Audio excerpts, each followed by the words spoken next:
Episode 146.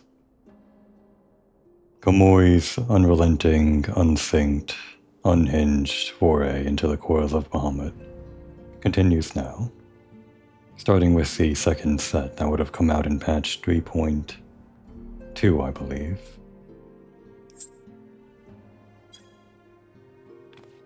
Alize just walked off, but maybe she'll be coming by shortly for another turn in the coil.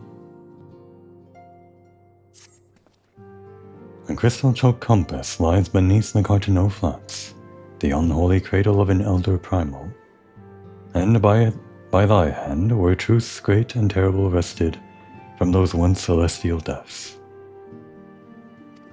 Yet, as is oft the case, an answer does breed a profusion of questions, and the unknown does beckon with irresistible allure.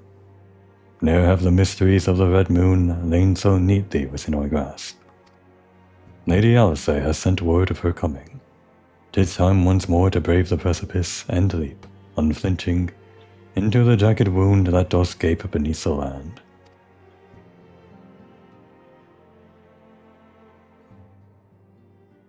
Mine apologies. I trust I have not kept you waiting over long. Not at all. Only the span of one break between episodes. Komoi, I am both delighted and reassured to have you at my side once more. I would not waste your time with trivialities. Let us proceed directly to the discussion of that which we have learned, and that which we hope to learn anon. Initially, it was evidence of a new primal that led us to delve into the cavern beneath the Castrum Occidents, and to explore the subterranean scars left after the fall of Dalamud. As you will well recall, what we found was a vast, largely intact fragment of the fallen satellite. And within the depths of that structure, we discovered not the new primal we had expected, but the broken form of Bahamut himself. And even this great revelation would soon be overshadowed by the appearance of my own dear grandfather. I have since shared our sundry findings with Rambrose, preeminent scholar of the Sons of St. Koinak, and he, in turn, did kindly furnish me with his theory concerning the Elder Primal's Allegan prison. As I mentioned, this quest would have come out in patch 3.2, so because of the whole sandwiching thing they do with the two types of raids, first the 8-man raid and then the 24-man raid, taking turns. Playing this in real time, you would have already met Rambrose by now. It would seem that Dalamud was constructed to gather unto itself the rays of the sun, and thence channel this radiant bounty unto the Crystal Tower, as we already know, but in case we forgot. The ancients saw great potential in Bahamut's capacity to manipulate energies of otherwise unmanageable magnitude. 'Twas for this reason that they did bind him within the Red Moon to serve as its living core. Let me just read over that one more time in my head. Capacity to manipulate energies otherwise unmanageable. Okay. I was sometimes wondering why exactly they needed Bahamut inside there, like why it doubled as a prison and also a sunlight gathering energy thing that transmuted it to the Crystal Tower.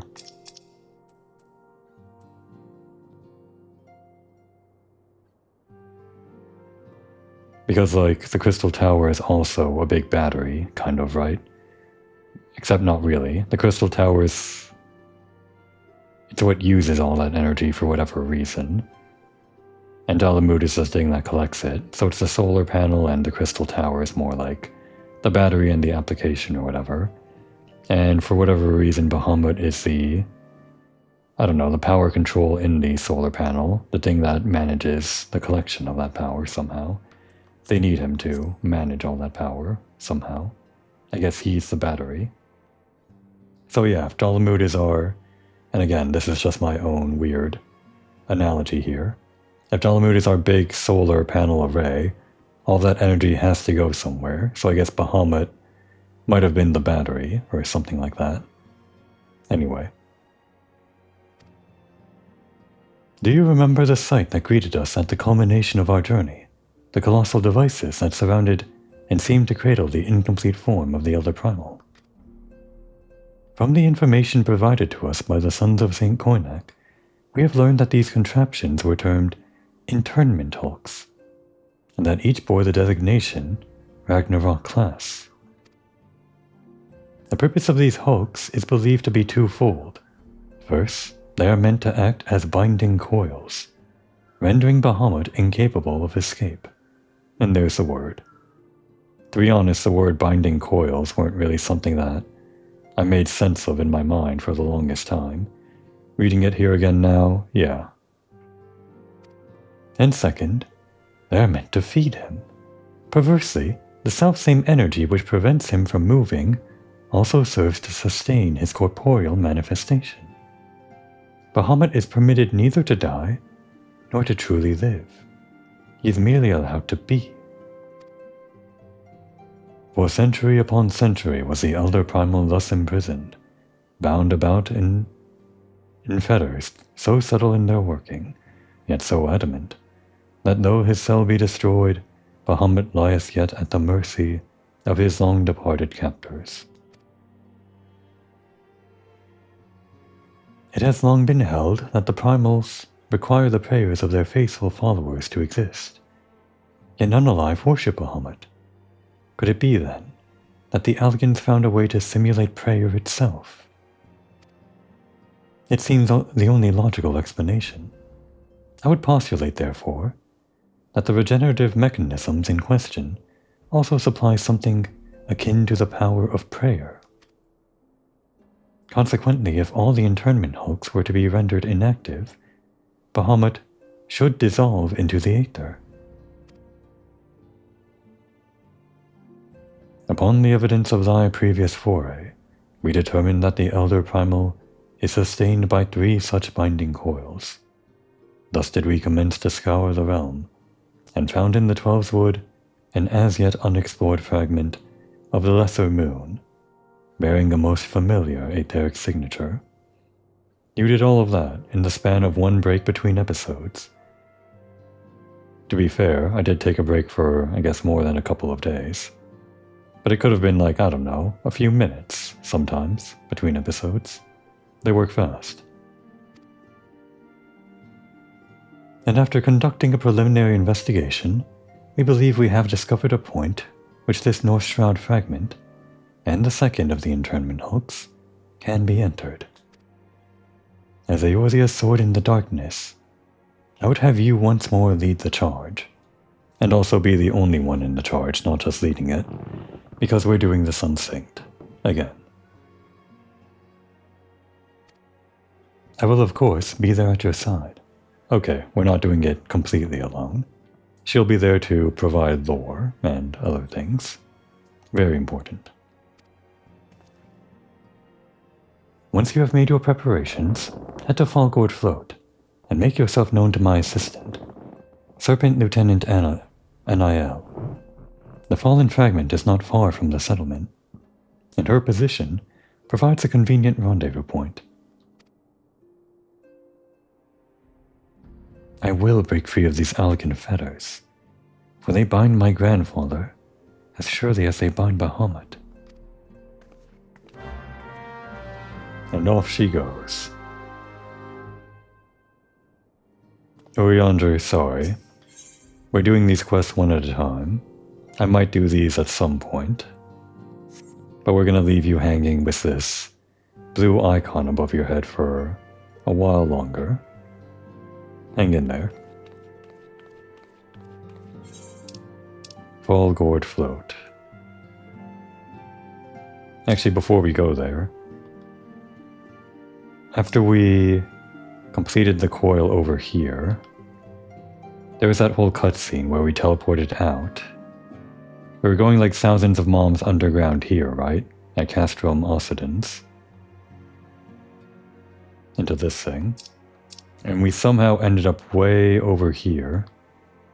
Or here, rather, I guess. In northern Thanalan. I guess this is where they're saying the Cartano Flats are? Again, I wasn't really sure where the exact geography of the Cartano Flats were. Was it like near the lake in Mordona or around here? I don't see Cartano on the map here, like in name. You can kind of make out Courses, like under the actual English Courses here, in whatever language this is. And this says Vilbrand right here. It's of course English lettering. This is Mordona, but I don't see a Courses, if there is one. Or rather, not Courses, a Cartano, rather. Just going to assume it's right over here because we were in northern Thanalan when they talked about how we were nearby. So we somehow wound up going underground and ending up over here. Either we teleported a long way from the underground of Lanosia, or more likely, if I'm understanding right, going 1,000 yalms underground, we also traveled laterally while going that far. I don't remember traveling laterally, but I guess we did.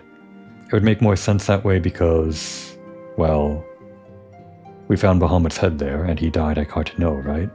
Although his wing was only a few hundred yalms underground here in Lanosia. I guess his body might have scattered all around somehow, just like the corrupted crystals scattered all around Eorzea after the whole calamity. It would take a better lore master than me to explain that simple fact. The simple fact of where exactly we're going with these raids. Again, I'd like to keep in mind the physical connection between spaces and everything, but sometimes it gets hard with things like this, and especially when we teleport at the very end and wind up on the ground, surface, or whatever. And now we're going into this one.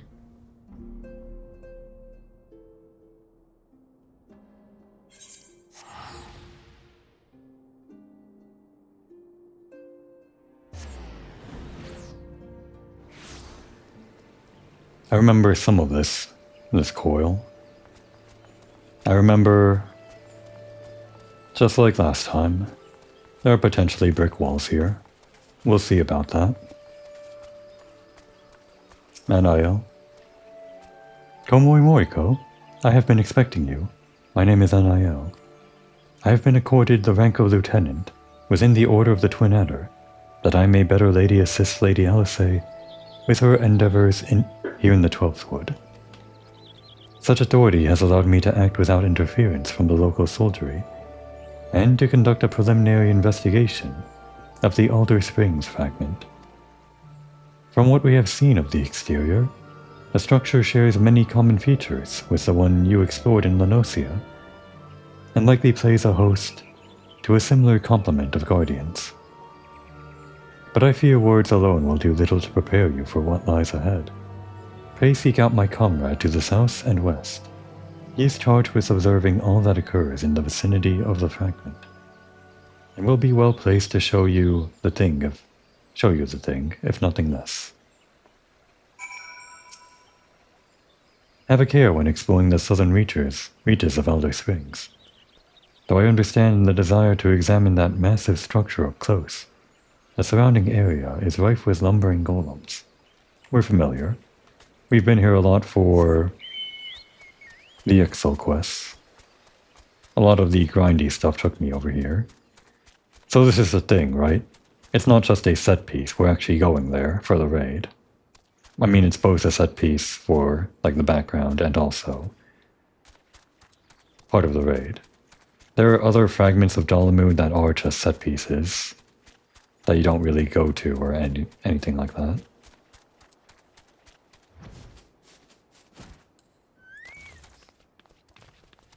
We could have seen it from that ledge over there too, or whatever, but this ledge is fine.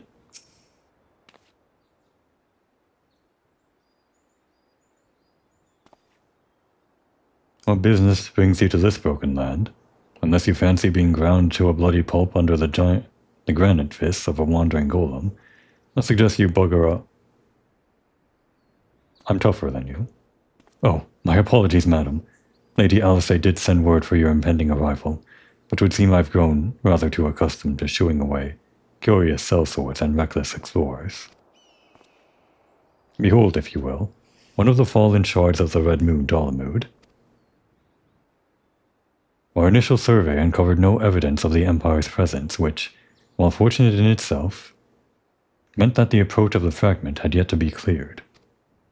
After much effort, however, we succeeded in carving out a semblance of a pass, which should grant you access to the entrance, and that, I'm afraid, is where our progress ended. The interior? While assuming that the architecture of this hulk resembles the first, the master controls you seek will be located on the bottommost layer, past all the ingenious and deadly defenses of which the ancient Alligans seem so indecently fond. If you would know more, I'm afraid there is nothing for it but to brave the depths of the fragment yourself. Lady Alice will soon be arriving at Falgord. Pray do not tarry on your way back to the lieutenant's post. I imagine our young mistress will be most eager to commence the expedition. The road ahead promises peril aplenty, and I would humbly suggest that this is not the occasion to stint on preparation or provisions. May the 12 watch over you. I think we're prepared enough as it is. We did a lot of grinding already for the Echo. Pray return to Falgord Float and await Lady Alice's arrival. Oh, and do take care when you are exploring.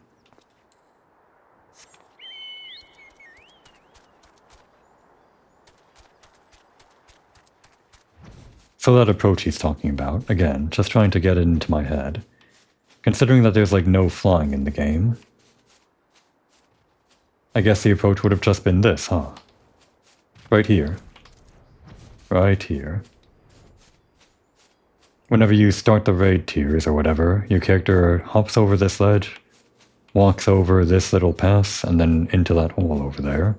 Or something. That is what you're doing, right? I'll have to check when we actually get inside the raid what it looks like.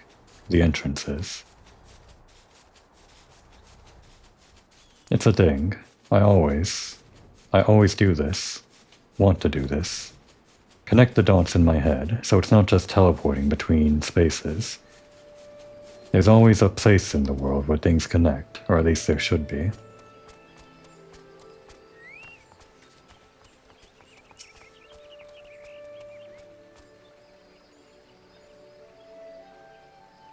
Mistress Moriko, I trust the private's explanation was worth the journey. We could see it from here. Simply securing an approach to the fragment's entrance proved a monumental task. I dare not think what defeating its inner defenses will entail. If there is aught I might do to aid you.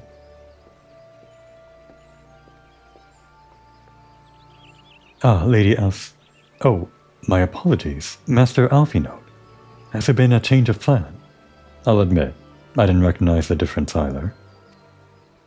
Uriander informed me of the impending expedition. I merely came to exchange a few words with my fellow scion before she disappeared into the depths of the second coil. Tomoe, though I would strenuously deny it if she were present, my sister's admiration and affection for our grandsire exceeds even mine own.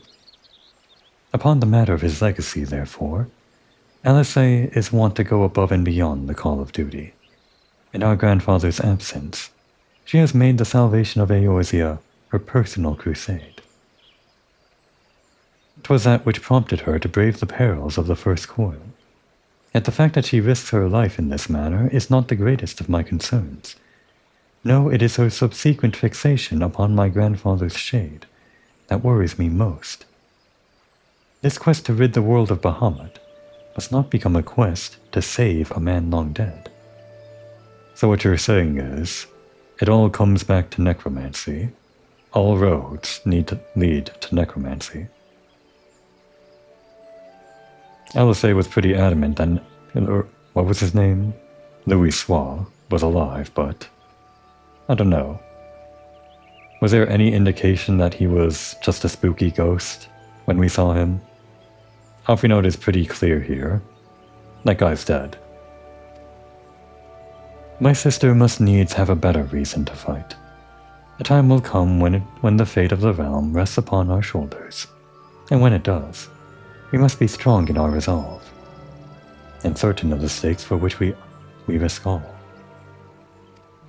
There is a wide difference between fighting for the good of Eorzea and fighting for the love of a man who died for the good of Eorzea. Alisaie must choose her own path. She cannot rely on grandfather to choose it for her, for he is gone. Okay, that's your theory. Two twins, diametrically opposed. One says the guy's alive and one says the guy's dead. We'll just stay neutral on this. Schrodinger's Louis. I am glad it is you with whom she makes this journey.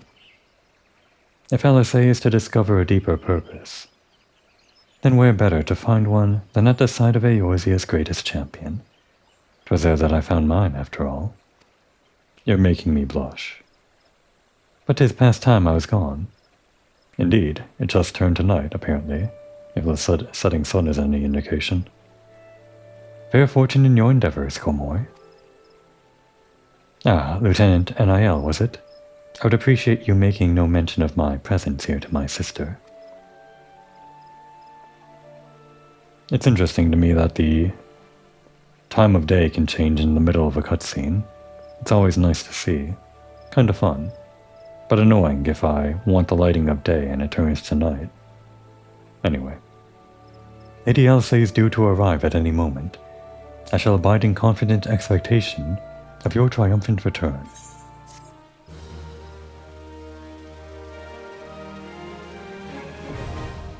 We have it. So I heard from the real Final Fantasy vets, just their videos or whatever. This is apparently one of those spots where people would hang out, getting ready for a raid night or something like that. Apparently you could only enter raids from the physical entry point we see here back in the day, which is kind of fun. I mean, obviously they got rid of it for convenience, but that's kind of fun, isn't it? Making it so that everyone has to get together physically. I'm sure people that are actually going to do a raid together, like in a clan or a free company or whatever, would get together regardless in-game with how easy it is to get around. But making them get together, I don't know. It just feels special in a way. And what a special place to do it, in this little gazebo. This one's only 4 turns. The first coil of Bahamut, the Binding Coil, was special in that it was 5. Every raid from here on out, the 8-man raids, are only going to be 4 turns. Or 4 whatevers. Unrestricted, or rather, here it is.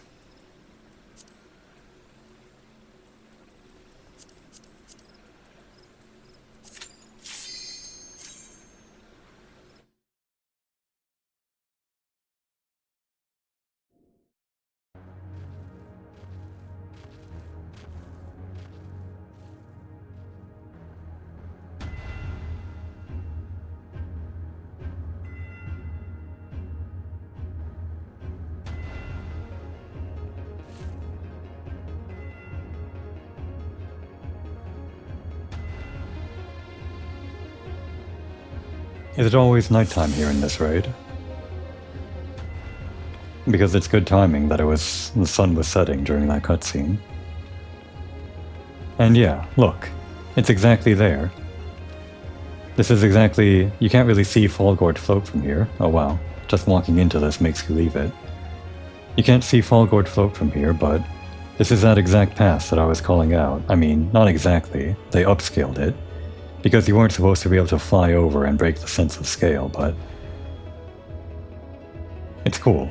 That's actually the connection point. The first time I did this on my main character, it just felt like teleporting around, but this time, now that I was paying attention, you can actually see where it connects to in the actual game world. I like that. And on top of that, even the enemies that you're fighting here in the raid, at least this first part, are the same mobs that you would see over there. In that part of Fallgord Float, or south of it, those golems. Now how are we supposed to jump over here? Don't fall. Just kidding.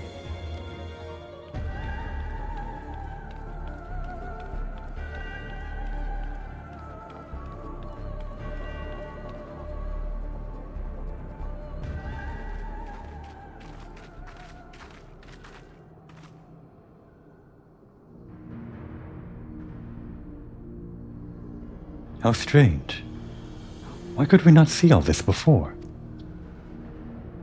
I suppose it is only to be expected that corrupted crystals should accompany a disturbance of this magnitude.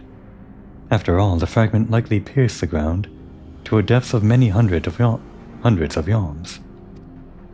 The swirling aether leaking from the wound must warp the very air, creating a veil that hides these formations from view. Is that really their explanation? I kind of forgot why this whole invisible whatever was here, but was the only reason just to explain why you can't see corrupted crystals in the overworld? A little bit of like light retconning or something? Well, it is not as if we expected this to be a straightforward task. Let's tread carefully, shall we, Komoi? 'Tis imperative that we win through to the depths of this structure and disable the mechanism that powers Bahamut's regeneration. Of course, if we should chance to encounter my grandfather upon the way, I shall not let him go again, not while there is hope that he may yet be saved. But mayhap we should put such thoughts from our minds until after we have successfully gained entrance to the place. That opening up ahead appears a suitable point of ingress.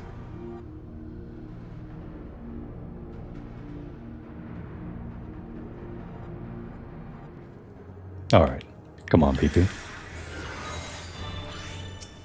Let's see how fast we kill one golem.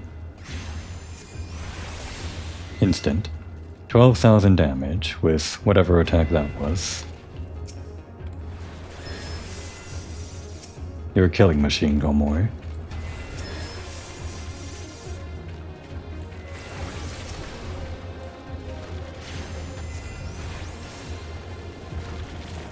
And some kind of dark matter crystal. This one actually takes 2 hits.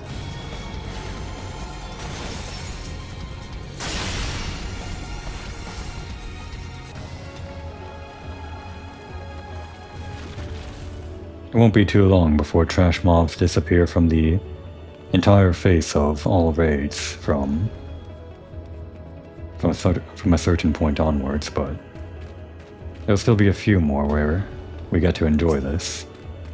The whole storming the castle feel. As trivial as it is, made by the Echo, I guess.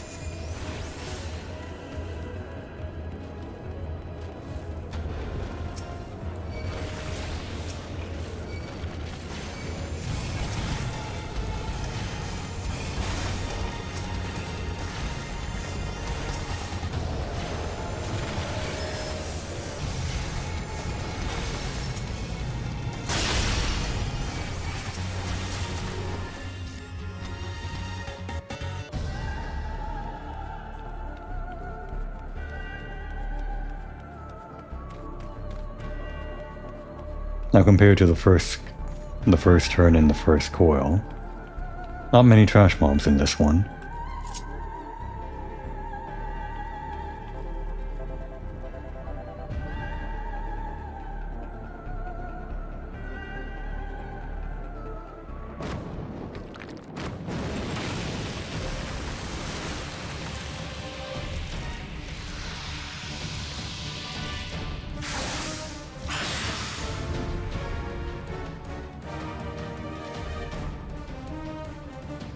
The first turn is really just this short walk up into the gaping hole. This boss has mechanics, which I might remember once I see it start doing them. Or maybe I won't.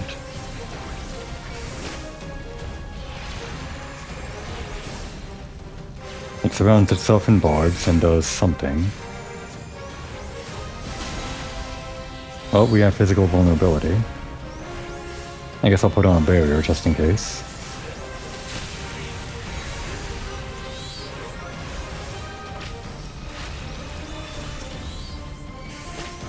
You probably don't have to do this, but just for the chance of seeing more of its mechanics, I'll slow DPS on the boss by taking care of its little guys. I think I want to be in this so that it doesn't suck me up. Nope, it devoured me anyway. There's some kind of mechanic with it devouring you. And some kind of mechanic with the briar in the ground, but I don't remember.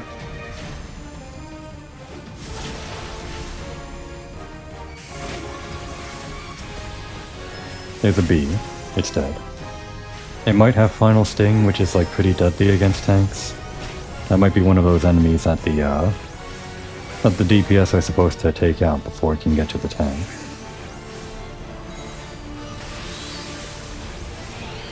Okay, we're done. Didn't see all the mechanics, it doesn't matter. It's just a big plant. Not really a spoiler, but that's not the last time we see this little plant thing. Or this big plant thing. It is a recurring enemy type. If there are more mechanics, then we'll see them later, if I ever get around to it, which I plan to. I don't remember exactly where. It could be like Eureka, it could be another raid, but we see that plant again.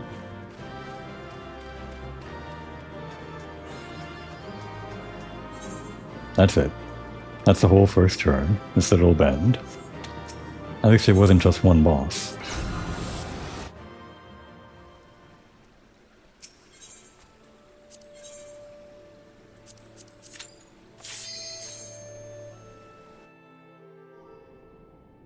And on the inside, just past the hole, again, I like seeing the connection points. In the first turn, you sometimes went down some elevators or, I don't know, jumped in some holes. If I did a better job of checking behind me or something, maybe I could have seen the connection points better, but I don't think they were as present or as obvious as they were here.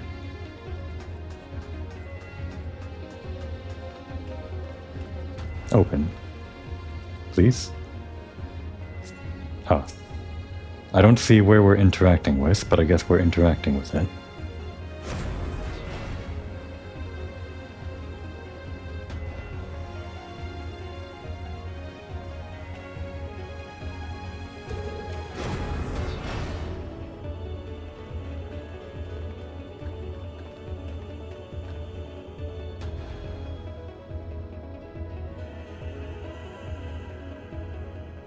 That armor.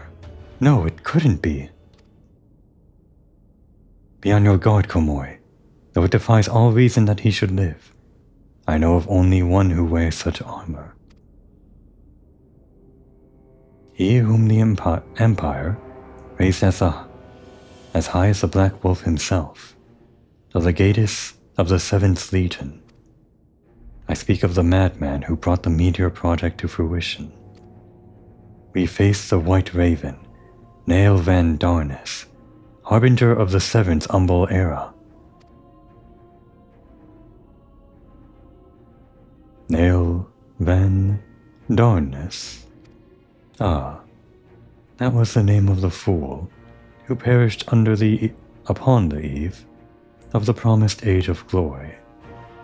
It should not be uttered within these hallowed halls.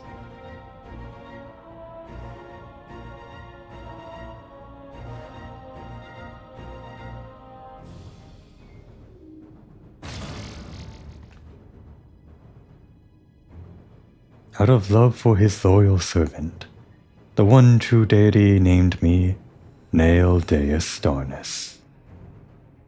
This may be our brick wall. We'll see. The one true deity? Bahamut. He speaks of Bahamut. O Lord Bahamut, thy name is as sweet as water, as sweet water, to parched lips. How my heart swells at thy sacred touch.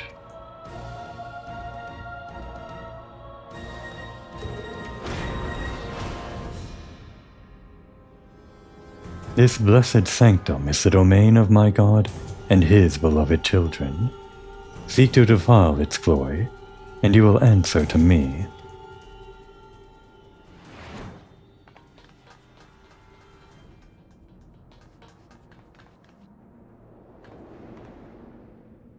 The fall probably killed him, right?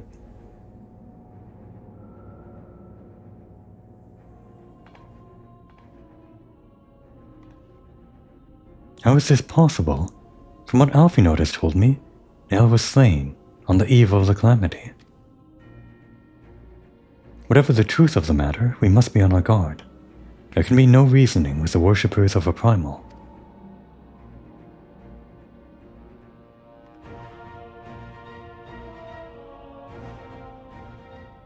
Nail Van Dornis, of course, would have been a character from 1.0, the big bad of 1.0 actually, a character that players, if they only started during A Realm Reborn, like most players, never would have had a chance to meet in their first setting. This would have been their first interaction with the guy. In a way, this is a little bit of a reward for people that played the first 1.0 version.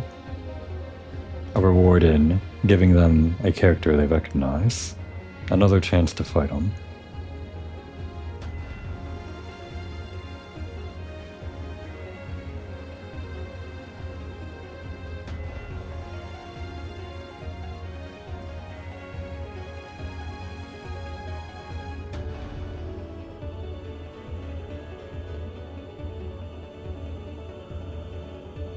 Now I think this is another elevator type situation, like one of the other turns in the first set of coils or whatever. I don't exactly remember how this goes. Are there like arrows I have to deal with or something, or... well, let's just kill the enemies.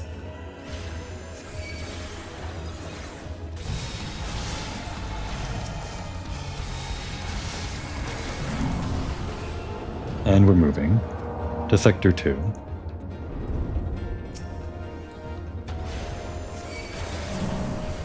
Moving to Sector 3. Let's get a better look at the surrounding area.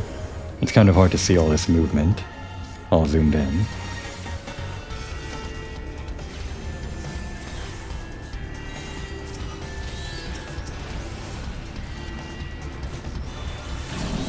Sector 5. Did we skip Sector 4?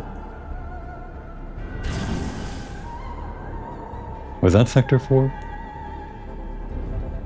Alright, Sector 5. It doesn't really matter.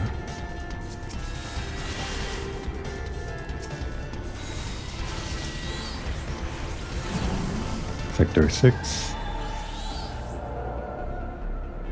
So we're getting a sense for the interior here.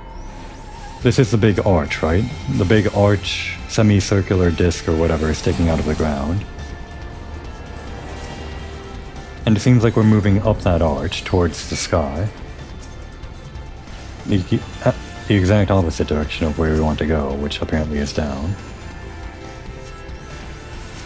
On my first playthrough on my main character, never really paid attention to the movement of the elevator here, or whatever you would call this. But I am recognizing now that yes, we are moving to the top of that arch, and here we are, the top of the arch. If we were to fly out in that direction and turn around, we would see Fallgord floating over that way. Or not floating, just sitting. Architecture.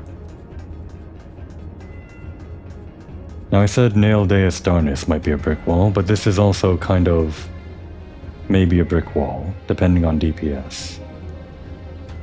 If I remember correctly.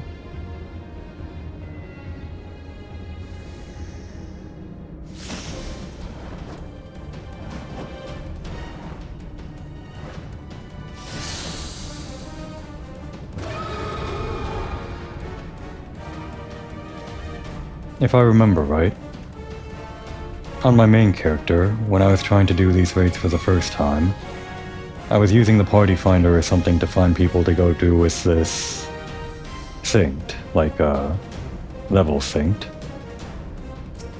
But the party that I was working with kind of fell apart at this stage because of the mechanics. Couldn't really coordinate with a party found group because it's kind of complicated, I guess. That and I didn't really have the skill at that point in time to really understand things myself, so a large part of it was probably almost definitely my fault. Then I switched to unsynced on my main character and promptly killed it with quick DPS. I'm pretty sure I was a higher level than I was right now, compared to this character, Komoy. So I might have enough DPS to kill it quickly, but if not, we'll see its instant kill mechanic, which is like stone. This is, after all, a Medusa.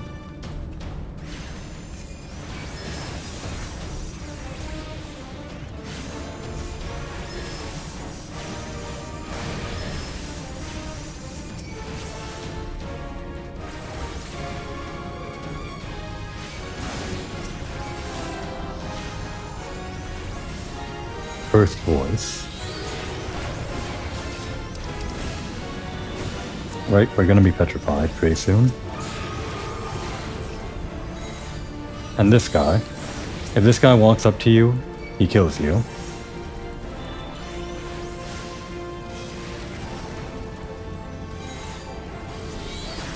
Somehow he got petrified, I'm not sure how.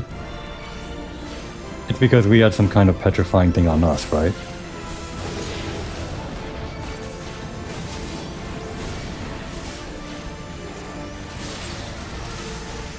The boss puts a debuff on you that makes you petrify people around you, your teammates, and also this Renaud, apparently.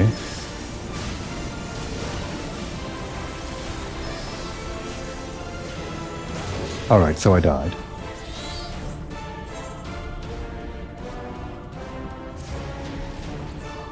We're already at maximum echo, so there's nothing we can do other than getting higher item level gear or increasing our level to get better stats. Meaning, I'm not going to do that. I just have to pump as much DPS as I can into the boss with as much efficiency as possible.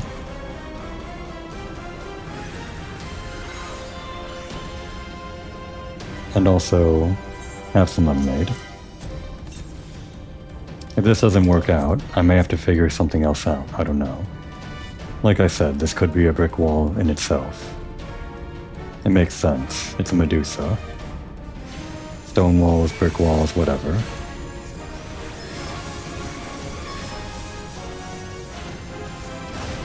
We're going to ignore the ads and just pump as much damage as we can into the boss herself. If the ads do some sort of instant kill mechanic, I guess I'll see.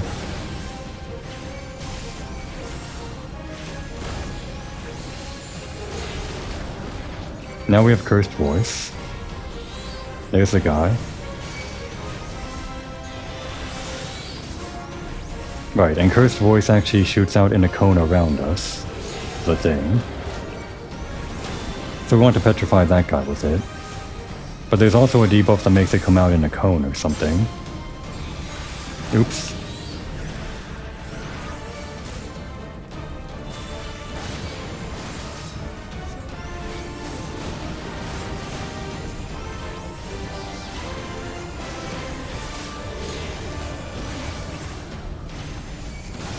Okay, the Lamias are a problem. They give them HP.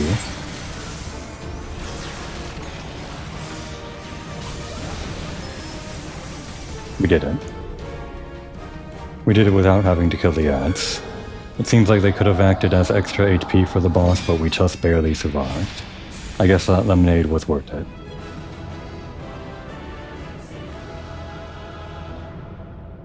That wasn't exactly the maximum DPS I could have done.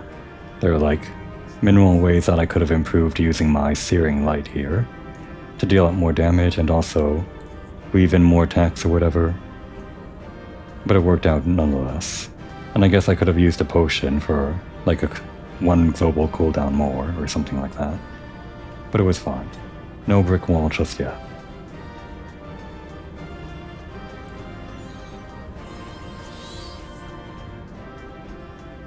So yeah, can we actually see it from here? Falgord float? No, this structure is too big. What even is this structure? I mean, it's part of the moon, right? So it's all part of the big solar panel, if that's what we're calling it. Solar panel / battery. But these things look like, I don't know, storage containers of some kind. I guess they could be battery cells or whatever.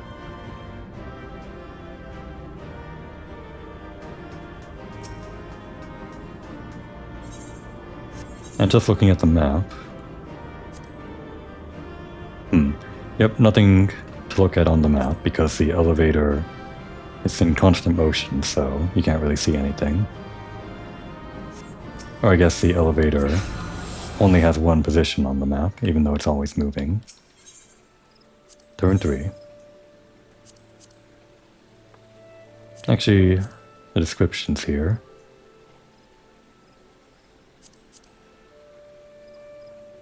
An endless procession of azure-lit passages. The grotesque silhouettes of chimerical monstrosities. Right. Chimerical monstrosities. And here we are. After going up, we go down. Whatever we interacted with at the top was the top of the real elevator that goes way underground. And now, unlike the other first turn where we go down yom by yom, however many that was, 912, then 1233, then 1524, then 1910, we immediately go down 3256, even more than all 5 turns in the first coil. And that's in between 2 turns. A great cavern where the elder primal dreams... Oh wait, it's still distant, so we're not there yet.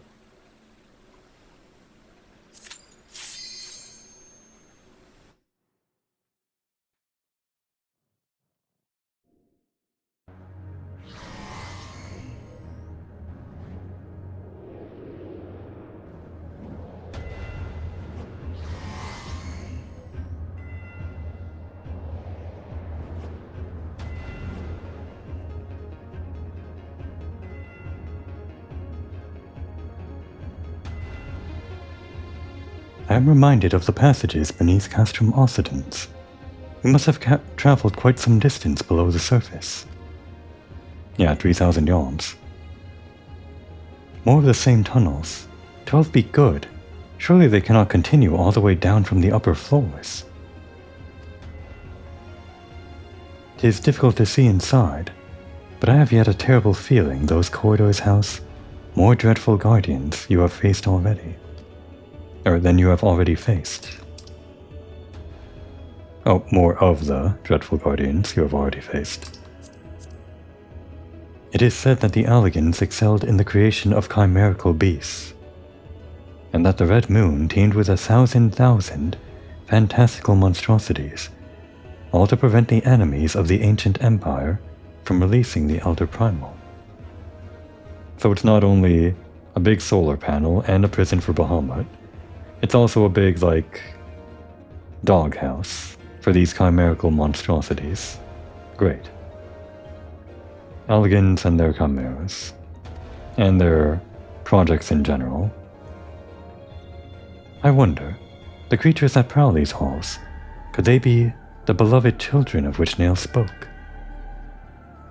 While this is yet another mystery to ponder upon our return, shall we continue onwards?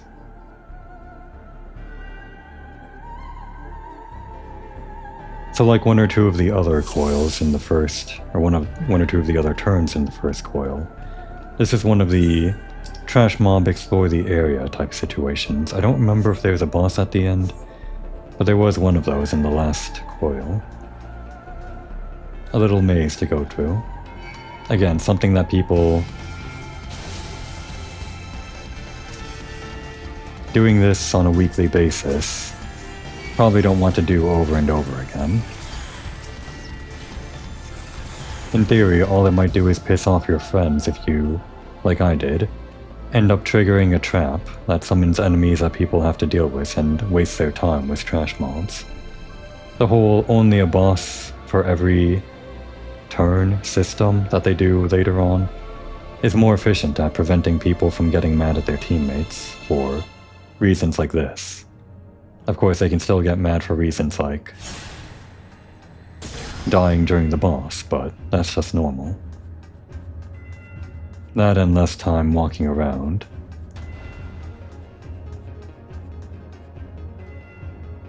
There's a super efficient way to avoid all these.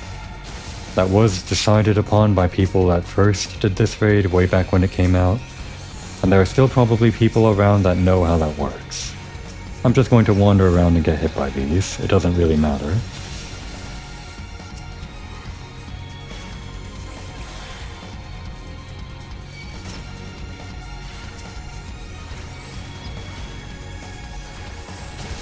They don't spawn ad infinite, right? These orbs, right? Maybe?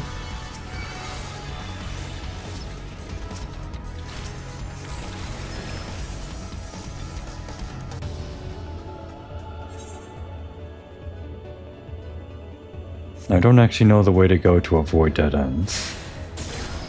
I just know the general direction we're going in is that way. I think. There are 3 floors here, or something.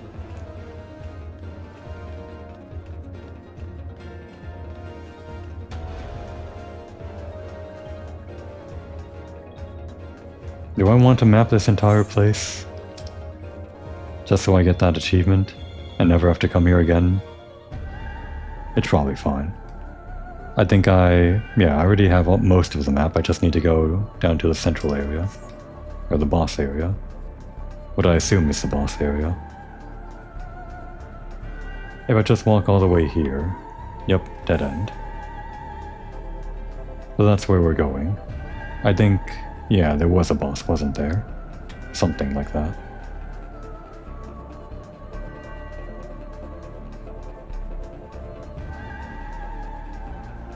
I guess in a sense, the first coil also only had 4 bosses, right? They had that one turn, which was only going through a maze and no boss. So I guess each coil has the same amount of bosses, technically. It looks like, anyway. And another one. More of these red orbs. This isn't even the real challenge.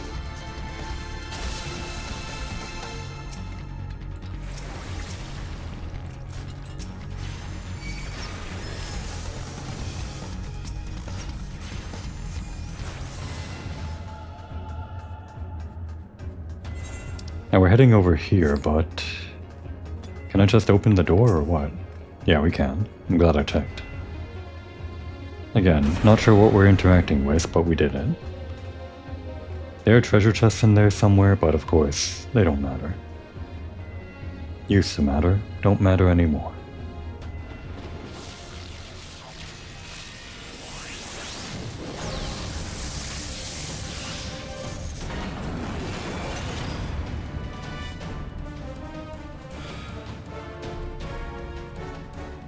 I'm not sure what this thing is, but it is a recurring enemy type, technically. That's because it's actually using the model of an Ent, right? One of those big tree guys, just reskinned. At least I think it is. It might have more arms than the usual Ent. But I'm pretty sure that's what it is. This guy might also have some problematic things. I seem to recall like a DPS problem on this guy, or a mechanic that you had to interact with to not die. We'll see.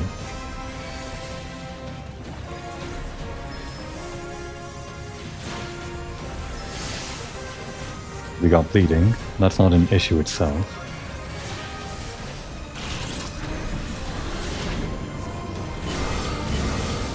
Alright, now we've got a thing on.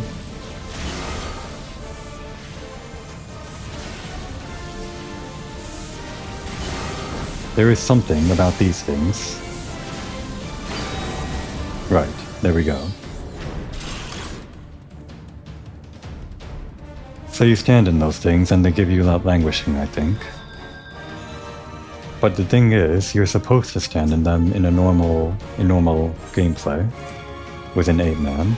At least somebody's supposed to stand in them, I think. Because it triggers something. But obviously it's killing me, so we'll just try to see if we can avoid that mechanic, ignore it. Stand outside of the circle that denotes where the area is. Ah, carbuncle.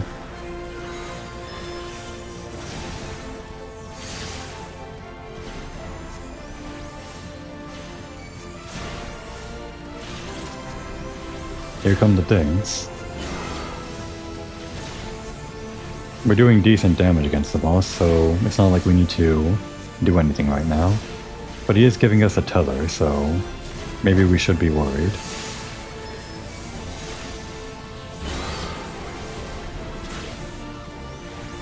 And now we have something above our head.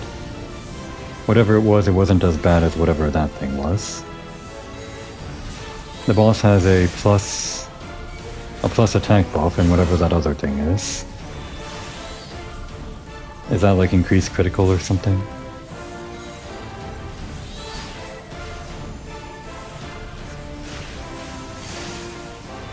He's actually pretty beefy. I think because we're not dealing with these towers, or whatever they're called.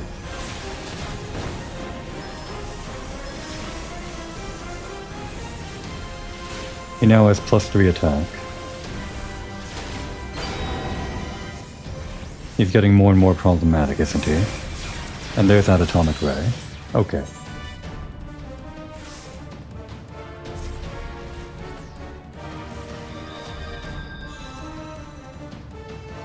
At least the training is complete.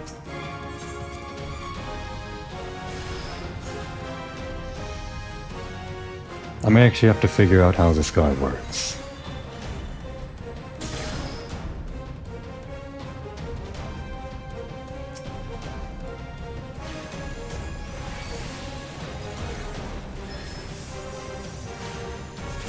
He takes decent damage at the beginning, so we need to find a way to keep the damage up, I think.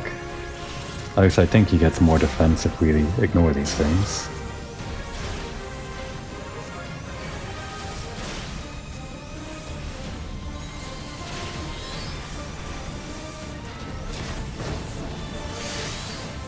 What if I stand in this? What do I get?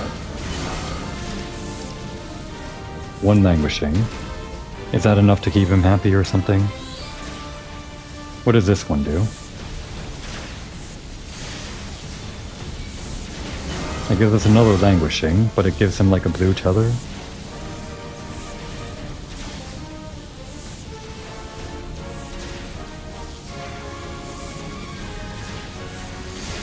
Can we out-heal him?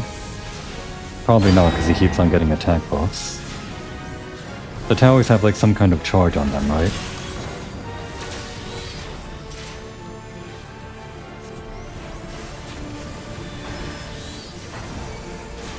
Well, ballistic missile is a no-go.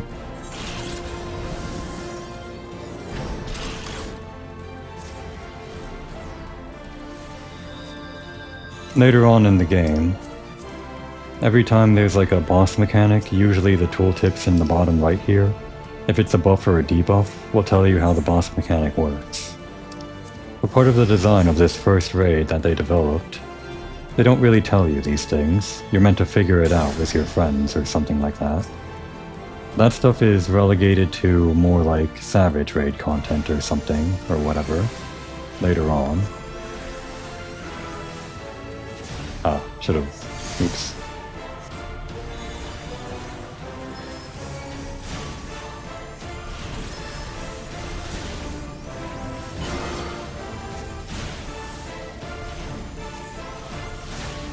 They have different symbols. What if I stand in this one time? I still have a tether. Or no, it's gone. These are charging up. What if I stand in this? Did my tether go away? Or not tether, but the other thing?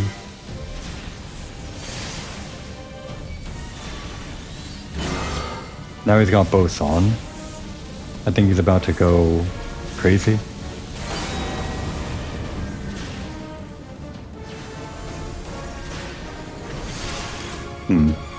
It doesn't really matter. I can't really stand in those for too long, otherwise they kill me.